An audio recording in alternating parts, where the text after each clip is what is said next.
ঢাকাই সিনেমার জনপ্রিয় দুই নায়িকা শবনম বুবলী ও অপু বিশ্বাস। রিল লাইফের মতো রিয়েল লাইফেও এই দুই অভিনেত্রীর মধ্যে একটি সম্পর্ক আছে। দুইজনই ডালিউড সুপারস্টার শাকিব খানের সাবেক ঘরণী ও অভিনেতার দুই সন্তানের মা। জয় ও বীর দুজনই বাবার অনেক কাছের। তবে শাকিব খানের সঙ্গে দুই নায়িকার আনুষ্ঠানিক সম্পর্ক নিয়ে প্রায়ই দ্বিধাবিভক্তি হয়ে পড়েন ভক্তরা। এবার আবার খবরের শিরোনাম হয়েছে তারা। ঈদ উপলক্ষে টিভি অনুষ্ঠানে সাক্ষাৎকার দিয়েছেন বুবলী। এক সাক্ষাৎকারে তিনি বলেন, তিনি এখনও শাকিব খানের স্ত্রী। তাদের মধ্যে আনুষ্ঠানিক বিচ্ছেদ হয়নি, তবে আলাদা থাকছেন। বীরের কথা ভেবে তারা সবসময় সময় নিচ্ছেন। বুবলী জানান, সাকিবের বাসায় গেলে অপু জয়ের সঙ্গে দেখা হয় বুবলী ও বীরের। একবার বীর ও সাকিবের সঙ্গে রুমে সময় কাটাচ্ছিলেন বুবলী। এ সময় জয়কে নিয়ে উপস্থিত হন অপু। বুবলীর এমন মন্তব্যে নেট দুনিয়ায় শুরু হয়েছে নতুন জল্পনা।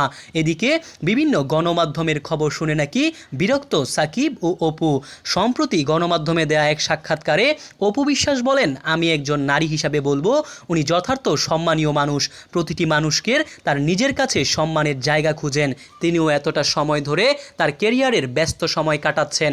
তবে আমার মনে হয় নিজের প্রচারের স্বার্থে অন্যকে ব্যবহার করে নিজের ব্যক্তিত্ব বিলিয়ে দেওয়াটা বুদ্ধিমানের লক্ষণ নয়।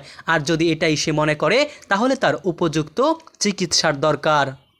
তিনি আরও বলেন, এই যে উনি সাকিবের একের পর এক হারির খবর দিচ্ছেন, কিন্তু আমি কোনো হারির খবর খুঁজে পাচ্ছি না, কিন্তু মজার মজার খবর পাচ্ছি তার মুখ থেকে।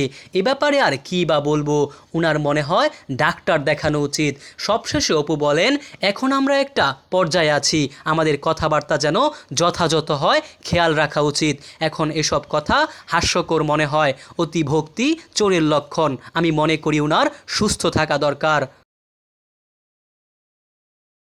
মোহাম্মদ সায়েম সরকার, নিউজ বাংলাদেশ 64।